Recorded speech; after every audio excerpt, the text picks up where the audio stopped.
Hello students, good morning. आज की class में हम पढ़ेंगे क्षितिज का पाठ एक, दो बैलों की कथा, जिसके लेखक है प्रेमचंद। तो पहले हम प्रेमचंद के बारे में जानते हैं। प्रेमचंद, जिनका जन्म 1880 में बनारस के लम्बी गांव में हुआ था। उनका मूल नाम धनपत राय था। इनका जो बचपन था बहुत ही अभावों में बीता और उन्होंने शिक्षा भी केवल बीए तक ही पाई, परंतु उन्होंने अपने जीवन में बहुत कुछ अनुभव किया था और उन्होंने उन्हीं अनुभवों को अपने लेखन के माध्यम से व्यक्त किया है। ये जो कहानी है दो बैलों की कथा, इसके माध्यम से प्रेमचंद कृषक समाज और पशु के भावात्मक संबंध का वर्णन करते हैं। इस कहानी में उन्होंने ये भी बताया है कि स्वतंत्रता आसानी से नहीं मिलती, उसके लिए निरंतर संघर्ष करना पड़ता है। इस प्रकार परोक्ष रूप से ये कहानी आजादी के आंदोलन की भावना से जुड़ी हुई है। तो चलो स्टार्ट करते हैं इस पाठ को और जानते हैं दो बैलों की कथा के माध्यम से लेखक के भावों को। झूरी नाम का एक किसान है जिसके पास दो बैल हैं। एक का नाम हीरा है और एक का नाम मोती। दोनों ही पछड़ जाति के बैल हैं। देखने में सुंदर, काम में चौकस, शरीर में ऊंचे लंबे ठाड़े थे। बहुत दिनों से साथ साथ रहते रहते दोनों में काफी भाईचारा हो गया था। दोनों आपस में मुख भाषा में विचार विनिमय करते रहते थे। दोनों के पास ऐसी गुप्त शक्ति थी जो अन्य किसी जीव में नहीं हो सकती। मनुष्य इसका दावा जरूर करते हैं, परंतु वो भी इससे वंचित है। दोनों जो बैल थे, उन दोनों में भाईचारा इतना बढ़ गया था कि वो दोनों एक दूसरे को चाट कर, सूंघ कर प्रेम प्रकट करते। कभी कभी दोनों सींग भी मिला लिया करते, लेकिन जो वो सींग मिलाते थे लड़ने के लिए नहीं, केवल मनोविनोद के लिए, आत्मीयता के भाव से। जिस वक्त जोरी उन दोनों बैलों को गाड़ी या हल में जोतता तो दोनों की चेष्टा यह रहती कि अधिक बार उसकी गर्दन पर रहे। दिन भर के काम के बाद जब शाम को वो उन्हें खोलता तो दोनों ही एक दूसरे को चाट कर अपनी थकान मिटा लिया करते। नाद में खली भूसा पड़ जाने के बाद दोनों ही एक साथ उठते, नाद में मुंह डालते और खाते थे। और जब एक मुंह हटा लेता तो दूसरा भी अपना मुंह हटा लेता था। एक बार की बात है कि झूरी अपने उन दोनों बैलों को अपने ससुराल भेज देता है। बैलों को मालूम नहीं था कि आखिर उन्हें क्यों भेजा जा रहा है। वे समझ रहे थे कि मालिक ने उन्हें बेच दिया है। अपने को इस तरीके से बेचा जाना उन्हें अच्छा ना लगा। उन्होंने कहा कि अगर ईश्वर ने उन्हें वाड़ी दी होती तो वो झूरी से पूछते, तुम हम गरीबों को क्यों निकाल रहे हो? हमने तो तुम्हारी सेवा में कोई कसर नहीं छोड़ी। अगर इतनी मेहनत से काम ना चलता था तो और काम ले लेते। हमें तो तुम्हारी चाकरी में मर जाना कबूल था। हमने कभी दाने चारे की शिकायत नहीं की। तुमने जो कुछ खिलाया वे सिर झुकाकर खा लिया। फिर तुमने हमें इस जालिम के हाथों क्यों बेच दिया? आखिर हमारी क्या गलती थी? इस तरीके से जो बैल थे दोनों अपने मन में विचार करते हुए जा रहे थे। झूरी का जो साला था गया उन्हें अपने साथ लेकर जा रहा था। वो दोनों बैल उसके साथ जा तो रहे थे, परंतु उनको ले जाना उस गया को बहुत भारी पड़ा। जब वह उन्हें पीछे से हाँकता तो दोनों बैल दाएं बाएं भागने लगते। जब वह उनकी रस्सी पकड़कर उन्हें आगे खींचता तो वो दोनों पीछे की ओर भागते। जब उन्हें मारता तो दोनों सींग नीचे करके हुंकाने लगते। इस तरीके से उन बैलों ने उनसे बहुत परेशान किया, पर जैसे तैसे करके जो गया था वो उन्हें अपने गांव ले गया। शाम को वो दोनों बैल अपने नए स्थान पर पहुंच गए। दिन भर के भूखे थे, लेकिन जब नाद में उनके लिए चारा डाला गया, दोनों में से किसी ने भी उसमें मुंह नहीं डाला। उनका दिल भारी हो रहा था कि जिसे उन्होंने अपना घर समझा था आज वह उनसे छूट गया। अब जो ये नया घर मिला है, नया गांव, नए आदमी उन्हें जो मिले हैं, वे सब उन्हें बेगाने से लगते थे। उनका वहां मन नहीं लग रहा था। दोनों आपस में ही इस तरीके से मुख भाषा में विचार करते थे। उन दोनों ने सोचा कि जब गांव में सोता पड़ जाएगा तो वो दोनों वहां से भाग जाएंगे। तो उन्होंने करा भी यही। जब गांव में सोता पड़ गया तो दोनों ने अपनी रस्सी तोड़ी और वो अपने घर की ओर चले गए।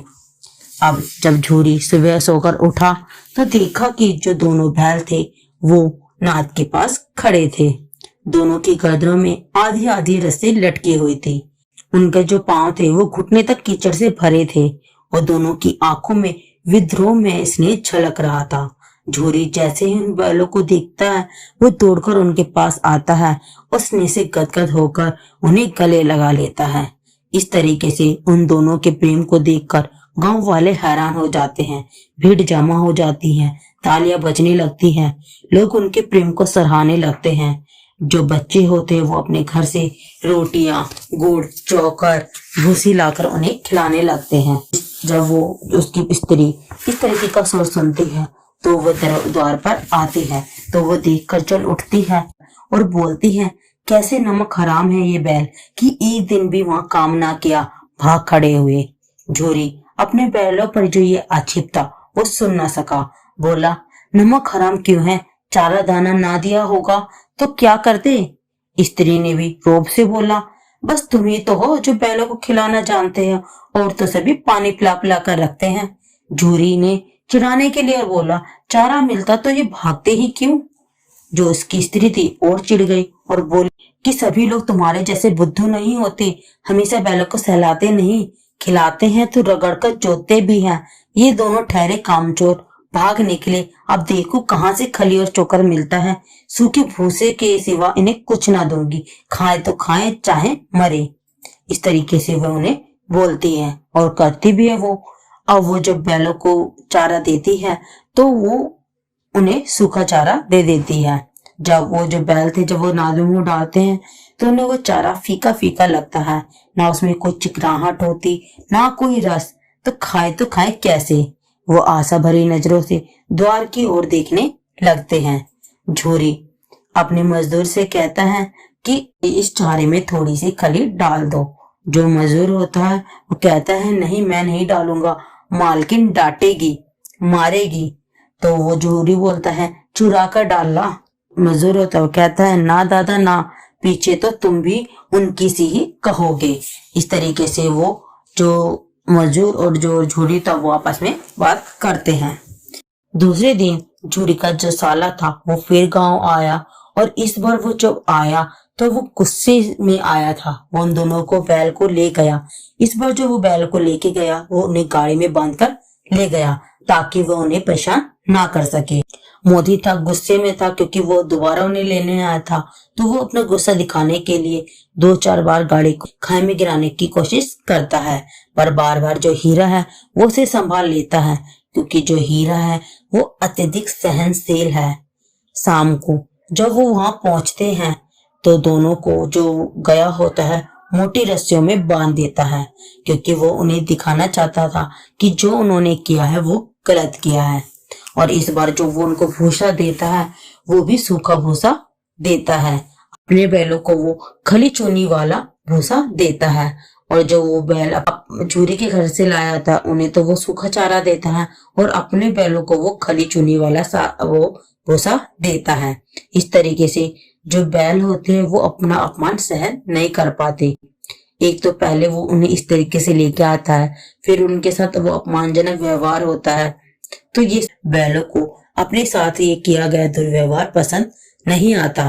वे नाद की तरफ आंख उठाकर भी नहीं देखते और भूखे सो जाते हैं। अगले दिन गया ने बैलों को हल में जोता, पर इन दोनों ने कसम खा रखी थी कि वे पैर ना उठाएंगे।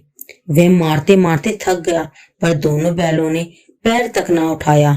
एक बार तो उस निर्दय ने हीरा की नाक पर डंडे जमाए तो मोती का जो गुस्सा था वो काबू के बाहर हो गया। वह हल लेकर ऐसा भागा कि उसने हल, रस्सी, जोत सबको तोड़फोड़ कर रख दिया। गले में बड़ी बड़ी रस्सियां ना होती तो दोनों पकड़ाई में ही ना आते। जो हीरा है वो कहता है कि तुम्हारा भागना व्यर्थ है। इस पर मोती बोलता है कि इसने तो तुम्हारी जान ही ले ली थी, तुमको इतनी बुरी तरह मारा था। अगर ये अब की बार कुछ ऐसा करेगा तो मैं इसे नहीं छोड़ूंगा। इतने में जो गया होता है वो 2 आदमियों को लेकर उनकी तरफ आता है। उन दोनों आदमियों के हाथ में लंबी लंबी लाठियां होती हैं। तो मोती बोल उठता है, कह देता हूँ कि अगर इसने इस बार कुछ किया तो मैं इसे दिखा दूंगा कि हम भी कम नहीं हैं। पर जब वो उनके पास आता है तो वो दोनों को ही पकड़कर ले चलने लगता है। इस वक्त वे मारपीट नहीं करता। तो जो मोती है वो भी कुछ नहीं कहता। उसके तेवर देखकर जो गया है वो पहचान जाता है कि इस वक्त कुछ भी हरकत करना गलत है। आज दोनों के सामने फिर से वही सूखा भूसा डाल दिया जाता है। दोनों चुपचाप खड़े रहते हैं। वो फिर से खाना नहीं खाते। घर के अंदर लोग भोजन कर रहे होते हैं और उसी वक्त क्या होते, छोटी सी लड़की निकलकर उन दोनों के लिए 2 रोटियां लेकर आती है। वो आकर उन दोनों को एक एक रोटी खिला देती है। उस एक एक रोटी से तो उनकी भूख शांत ना होती, पर वो जिस प्रेम से उन्हें खिलाती है उससे उनके हृदय को शांति मिल जाती है। उन्हें नजर आता है कि इन बेगानों में भी कोई एक अपना है, यानी कि इन सज्जनों के बीच कोई एक सज्जन व्यक्ति है। लड़की भैरव की थी और लड़की की जो माँ थी वो मर चुकी थी। सौतेली माँ उसके साथ बहुत दुर्व्यवहार करती, उसे मारती पीटती थी। जब उस लड़की ने बैलों के साथ वही व्यवहार देखा तो उसे देखा ना गया। उसे अपनी स्थिति उन बैलों की तरह दिखाई देने लगी। उन बैलों को देखकर उसमें आत्मीयता के भाव जागृत हुए और उन्हें उसमें अपनी ही स्थिति नजर आने लगी। दोनों दिन भर जोते जाते, डंडे खाते, अड़ते। शाम को जब थान पर उन्हें बांध दिया जाता, रात को वही बालिका उन्हें आकर एक एक रोटी खिलाया करती थी। एक दिन मोती ने मुख भाषा में कहा कि अब तो इस गया के अत्याचार बिल्कुल सहा नहीं जाते। अब वो हीरा होता है, वो बोलता है, तो क्या करना चाहते हो? मोती कहता है, मन तो करता है कि एक आध को सींग से उठाकर फेंक दूं। हीरा बोलता है, जानते हो वो प्यारी लड़की जो हमें रोटियां खिलाती है उसी की लड़की है, ये बेचारी अनाथ हो जाएगी। इस तरीके से हीरा बोलता है किसको? मोती को। तो वो कहता है ठीक है, मैं मालकिन को फेंक देता हूँ, आखिर वही तो उस लड़की को मारती पीटती है। अब जो हीरा है वो बोलता है कि लेकिन औरत जात पर सींग चलाना मना है, तुम ये बात क्यों भूल जाते हो? मोती कहता है तुम तो किसी भी तरीके से बात रहने ही नहीं देते, तो अब बताओ क्या तोड़कर भाग चले?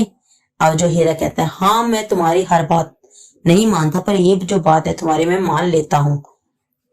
तो वो कहता है चलो हम भाग तो चलेंगे, पर इतनी मोटी रस्सी से निकलेंगे कैसे? तब मोती होता है वो बोलता है कि मेरे पास एक उपाय है। पहले हम रस्सी को थोड़ा चबा लेंगे और फिर ये जो रस्सी है वो हल्की पड़ जाएगी और एक झटके में टूट जाएगी। रात को जब बालिका आई तब उसने उन्हें रोटियां खिलाई। रोटी खाकर वो चुपचाप बैठ गए और ये सब सो गए। तब दोनों रस्सी चबाने लगे ताकि रस्सी के हल्के होने पर वो तोड़कर भाग सके।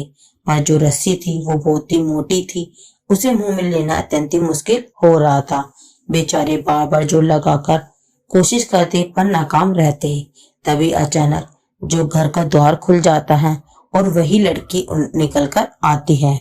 दोनों सिर झुकाकर उसका हाथ चाटने लगते हैं और वो जो लड़की है वो प्यार से उनके माथे को सहलाने लगती है और बोलती है चलो मैं खोल देती हूँ, तुम चुपके से भाग जाओ, नहीं तो यहाँ के लोग तुम्हें मार ही डालेंगे। इसी तरीके से वो ये सब कहकर उनकी रस्सी खोल देती है और उन्हें भागने के लिए कहती है। अब जब उनकी रस्सी खोल दी जाती है तो जो दोनों बैल होते हैं वो चुपचाप खड़े हो जाते हैं। मोती मुख भाषा में उससे बोलता है कि अब तुम चलते क्यों नहीं, खड़े क्यों हो? हीरा उसे बोलता है कि चले तो जाए, लेकिन कल इस अनाथ लड़की के लिए आफत हो जाएगी, सब इसी पर संदेह करेंगे। जो वो लड़की होती है वो ये चलाने लगती है कि फूफा वाले जो दोनों बैल है भागे जा रहे हैं, पकड़ो जल्दी पकड़ो। इतने में जो गया है वो ये सुनकर कमरे में से दौड़कर भागकर बाहर आता है और उन दोनों बैलों का वो पीछा करता है। गांव वाले जो लोग हैं वो भी उसका साथ देते हैं और उन बैलों का पीछा करते हैं, परंतु वो जो गया होता है वो उनको पकड़ने में असफल हो जाता है। दोनों बैल इस तरीके से भागते हैं कि उन्हें पता नहीं होता कि वे किस रास्ते पर दौड़ रहे हैं। वे अनजाने रास्तों पर अनजाने गांव में पहुंच जाते हैं। वहां उन्हें नए नए गांव देखने को मिलते हैं, क्योंकि वो अपने जो रास्ते से बहुत ही दूर जा चुके होते हैं, सब वहां नया होता है। तब दोनों एक जगह खड़े होकर सोचने लगते हैं कि अब कहाँ जाना चाहिए, क्या करना चाहिए। इतने में उनकी जो भूख है वो भी बहुत तेज लग रही होती है। तो वो क्या करते हैं, वहां एक खेत होता है जिसमें जाकर वो चरने लगते हैं। दोनों चरते हैं और चरने के बाद उनका जब पेट भर जाता है तो वो हंसी मजाक यानी कि खेल कूद करने लगते हैं, थोड़ा हंसी मजाक करने लगते हैं, सींग हिलाने लगते, सींग से यानी कि सींग मिलाने लगते हैं। और जब सींग मिलाते हैं तो एक बार मोती से हीरा को थोड़ा तेज धक्का लग जाता है। तो उसे लगता है कि शायद हीरा उससे लड़ाई ना कर ले, दोस्ती दुश्मनी में ना बदल जाए, इसलिए वो शांत हो जाता है। मटर के खेत वेत खा के चलने के लिए होता है तो वो देखते हैं कि सामने से जो एक सांड होता है वो उनकी तरफ आ रहा होता है। तो दोनों सोचते हैं कि ये सांड तो बहुत शक्तिशाली है, हम इसका सामना कैसे करेंगे। तब वो दोनों क्या करते हैं, युक्ति अपनाते हैं, उस सांड से युद्ध करते हैं। और जो सांड होता है वो केवल एक से ही सामना करने में सक्षम होता है, पर वो दोनों बैलों का सामना नहीं कर पाता और धम से जमीन पर गिर जाता है। और जो दोनों बैल होते हैं वो उसे ऐसे ही छोड़कर चलने लगते हैं। अब वो जब वहां से चलते हैं तो वो दूसरे मटर के खेत में आ जाते हैं। अब जो मोती होता है वो उसमें घुस जाता है। हीरा मना भी करता रहता है, लेकिन जो मोती होता है वो उसकी एक नहीं सुनता। वो 2 ही 4 ग्लास खा पाते हैं कि इतने में देखते हैं कि जो 2 आदमी होते हैं वो लाठियां लेकर उसकी ओर दौड़ रहे होते हैं। हीरा तो मेड़ पर ही होता है, वो वहां से आसानी से भाग सकता था, पर जो मोती होता है सिंचे हुए खेत में था। उसके जो खुर थे वो कीचड़ में धंस गए थे, जिसके कारण वो भागने में असफल रहा। 2 आदमी थे, उन्होंने मोती को पकड़ लिया। अपने दोस्त को मुसीबत में देखकर वो जो हीरा था वो भी वहां आ गया और दोनों ही इस तरीके से पकड़े गए। अब उन दोनों को ले जाकर काजी हाउस में बंद कर दिया गया। काजी हाउस एक ऐसी जगह थी जहां आवारा पशुओं को रखा जाता था जो दूसरों की फसलों को खराब करते थे। वहां उन पर अत्याचार किए जाते थे, उन्हें खाने पीने को नहीं दिया जाता था। वहां जितने भी जानवर रहते थे वो सारे दुबले पतले मरियल से थे।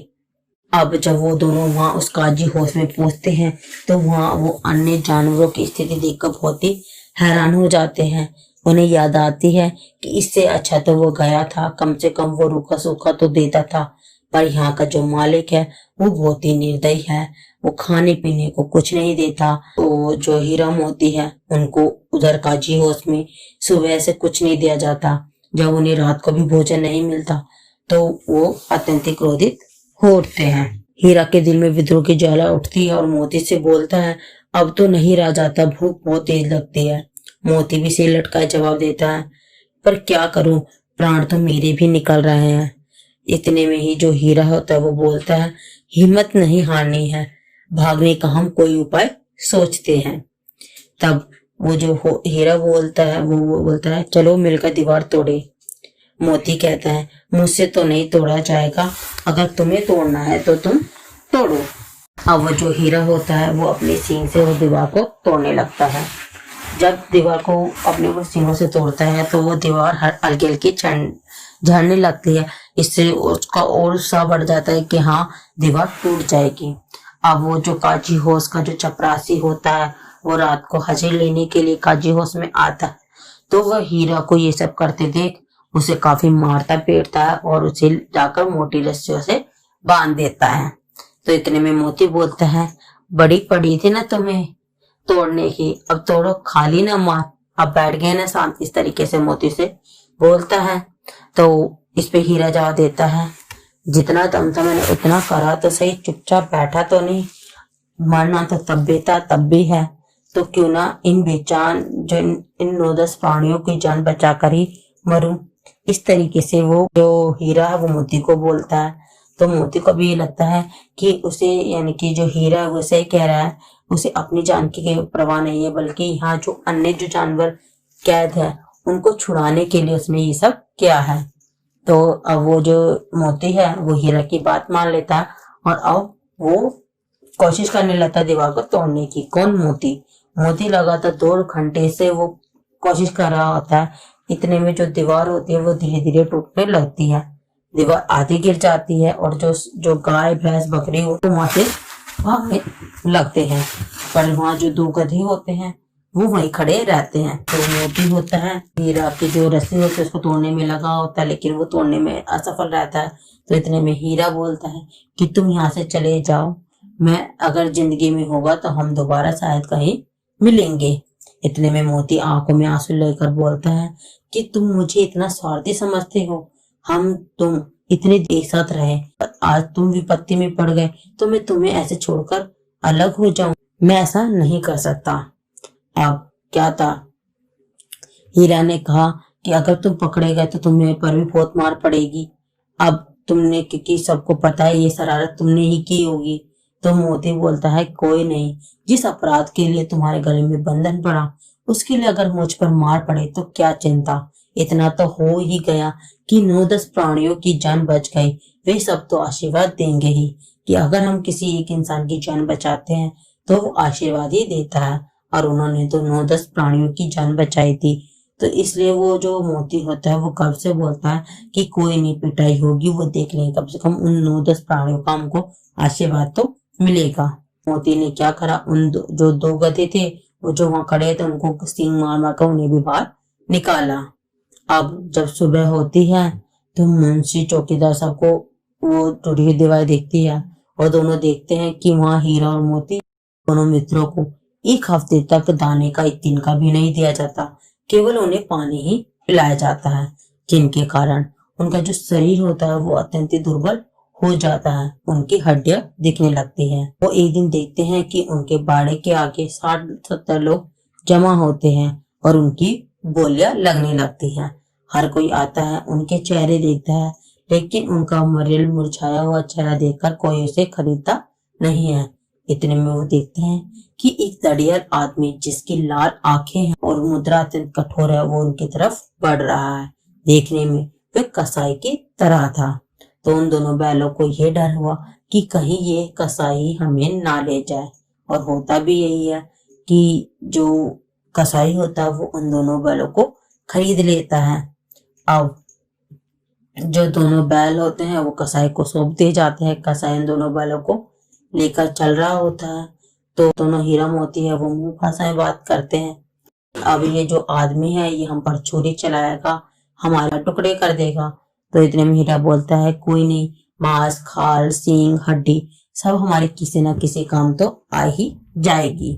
अब वो जब रास्ते में जा रहे होते हैं तो उन्हें एक बैलों का झुंड दिखाई देता है जो बहुत ही खुश होकर खेतों में चल रहा होता है। तो उनकी प्रसन्नता को देखकर उन्हें थोड़ी सी हीन भावना आ जाती है कि आज जो उनकी स्थिति है वो इतनी बदतर हो चुकी है कि आज वो कसाई के हाथों बेचे जा रहे हैं। अब इस तरीके से वो थोड़े आगे बढ़ते हैं, मरियल से दबे पांव से वो आगे बढ़ रहे होते हैं। जब वो देखते हैं ये रास्ता तो जाना पहचाना सा लग रहा है। अब वो जो दोनों बैल होते हैं भागने लगते हैं, क्योंकि वो जो रास्ता होता है वो जूड़े के घर का होता है। तो वो भागकर अपने मालिक के पास पहुंच जाते हैं। और जो कसाई होता है वो भी इन बैलों के पीछे भागता भागता आ जाता है।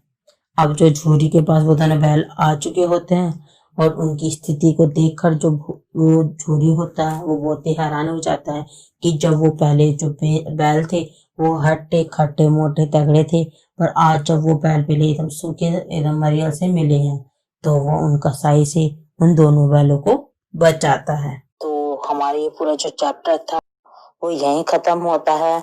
आशा है आपको ये पूरा पाठ अच्छे समझ आया होगा। अगर आपको ये पाठ अच्छे समझ आया हो तो प्लीज मेरी वीडियो को लाइक करें, शेयर करें और मेरे चैनल को सब्सक्राइब करना ना भूलें। Thanks for watching.